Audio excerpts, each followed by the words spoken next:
رسول اللہ صلی اللہ علیہ وآلہ وسلم کی معاشی زندگی اور تعلیمات۔ سامعین، انسان کو روح زمین پر زندہ رہنے کے لیے چند ایسی چیزوں کی ضرورت ہے جن کے بغیر اس کا گزارا ممکن نہیں۔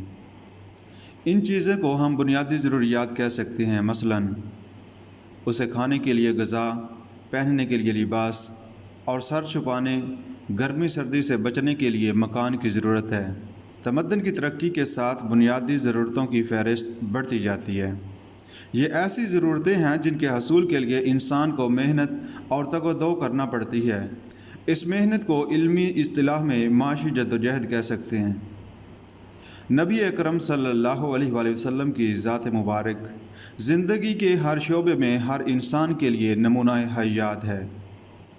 انسانی زندگی کے اس اہم شعبے میں آپ صلی اللہ علیہ وآلہ وسلم کی تعلیمات کے ساتھ ساتھ آپ کی سیرت طیبہ معاشی جدوجہد کرنے والوں کے لیے مشعل راہ ہے۔ رسول اکرم صلی اللہ علیہ وآلہ وسلم کی معاشی زندگی اور تعلیمات۔ رسول اکرم صلی اللہ علیہ وآلہ وسلم کی مکی زندگی قبل از نبوت اور بعد از نبوت اور مدنی زندگی میں نجی معاشی حالات اور اجتماعی معاشی ذمہ داریوں کے لیے مختص ہے، اور اجتماعی معاشی ذمہ داریوں پر، جبکہ دوسرے حصہ میں قرآن حکیم تعلیمات نبوی صلی اللہ علیہ وآلہ وسلم کی روشنی میں اسلام کی معاشی تعلیمات۔